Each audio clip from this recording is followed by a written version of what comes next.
Everyone, hope you are fine and doing well. In this video I will explain you about the call problem in your device Samsung S22 and S22 Plus.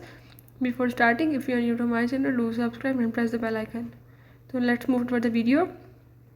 So if you are having an issue regarding the calls in your device Samsung, you can solve this by the method as I am showing in this video. Follow the steps and watch complete video and you will learn how you can solve the call problem in your device.